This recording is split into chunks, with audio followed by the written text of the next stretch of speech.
आज ठाकुर जी के 5000 वर्ष से ऊपर ही हो गए हैं।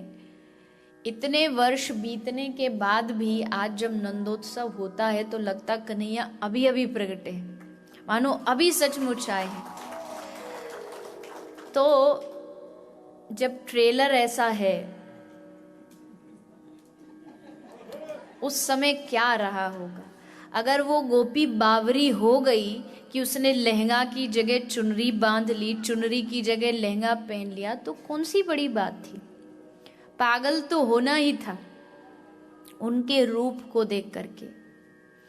गोपी आती है लाला का दर्शन करने की। भैया प्रथम पुत्र हुआ है यशोदा मैया रानी के घर, और गोपियां एकत्रित होकर के लाला का दर्शन करती है। अब ठाकुर जी भी इतने कौतुकी हैं कि जैसे गोपी इनका दर्शन करती है ना, तो जैसे देखती ठाकुर जी देख करके मुस्कुरा जाते हैं, और जैसे ठाकुर जी मुस्कुराते हैं बस समझो गोपी गई काम से।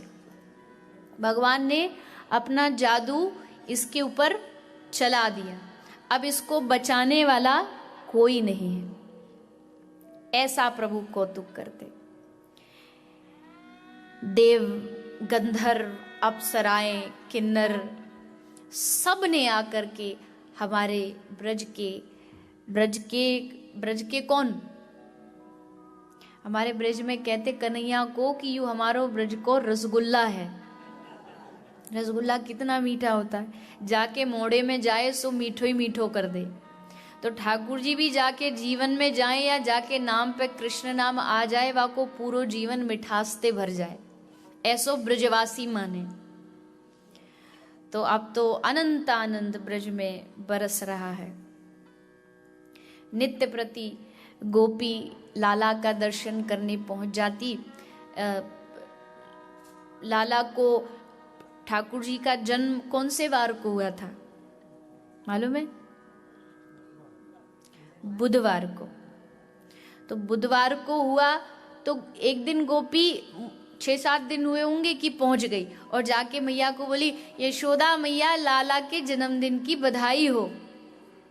मैया बोली जन्मदिन की बधाई हो। गोपी वैसे तो मैं ज्यादा पढ़ी लिखी नहीं हूं, पर मैंने सुनी कि जन्मदिन तो बरस में एक ही बार आवे है, तो अभी तो लाला को जन्म भयो, इतनी जल्दी कैसे जन्मदिन। बोले भैया लाला को जन्म कब भयो, कौन से बार को? बोले बुधवार को। आज कौन सो वार है? बोले बुधवार तो है ना लाला को जन्मदिन। चल ला ढोलक ला, बधाई गाएंगी, बधाई लुटाएंगी। 7 दिन भयो तो उत्सव।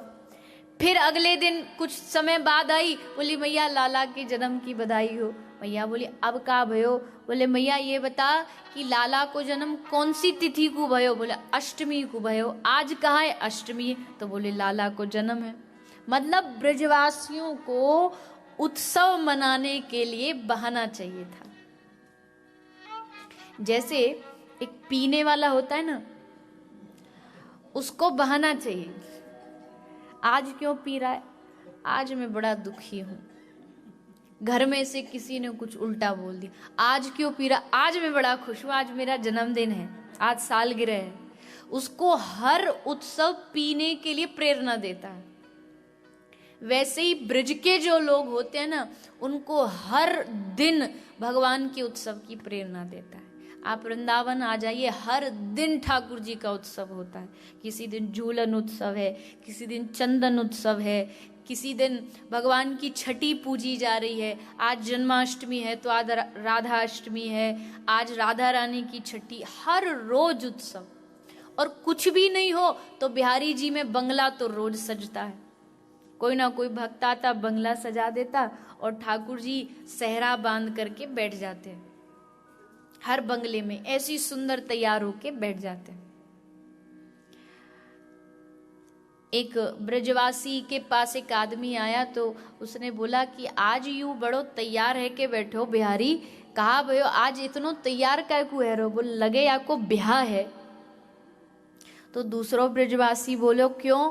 16,108 ब्याह करके पेट ना भरो जो आज फिर ब्याह करने को तैयार है। ब्रजवासी कुछ भी बोल सकते हैं। श्रीनाथ जी में, राजस्थान में जो श्रीनाथ जी हैं, नाथद्वारा, तो नाथद्वारा का जो मंदिर है उसकी जो ऊपर गर्भगृह की जो छत है वो मिट्टी के खपरेलों से बनी हुई है, मतलब सीमेंटेड नहीं है, मिट्टी के उससे बनी हुई है। तो एक आदमी बोला, अरे श्रीनाथ जी इतने लोग मानते, इतना सब करते हैं, तो इनका क्या एक सीमेंट का ऊपर की छत नहीं बन सकती, मिट्टी के क्यों बने हुए हैं?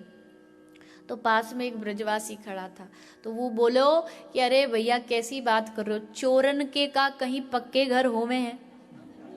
एक कहावत है कि चोरन के कहाँ पक्के घर होवे, यू ठहरो नंबर 1 को चोर, तो कच्चे में तो या को रहना पड़ेगा। ऐसे ब्रजवासी दर्शन करने जाएं तो भी ठाकुर जी को इसी रूप से देखते। और भगवान ने तो कहा है कि मुझे भक्त किसी भाव से माने, बस माने तो, कहे तो कि मैं तुम्हारा। अयोध्या में, अवध में एक संत रहा करते थे, राम जी से बड़ा प्रेम करते थे और दुनिया राम जी को गुरु मानती है, कोई पिता मानता है, ये राम जी को अपना चेला मानते थे, अपने आप को गुरु मानते थे कि हम गुरु जी हैं और राम जी हमारे शिष्य। और रोज मंदिर के बाहर वो जो होती है ना ब्लैक स्लेट जो होती है, पहले तो वो उस पे लिख के पढ़ाया जाता था, तो एक चौक लेकर के और उसको लेकर के मंदिर के बाहर आके बैठ जाते और रोज वहां बैठे बैठे राम जी को क ख ग सिखाते थे।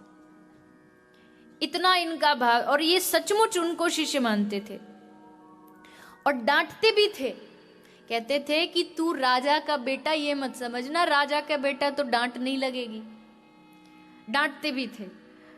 और इतने प्रसिद्ध हो गए कि आज भी उनका एक मंदिर बना हुआ है और उस मंदिर का नाम ही गुरु सदन राम लला है, मतलब वहां आज भी राम जी शिष्य बन के विराजमान है। ऐसा भाव होता है भक्तों का।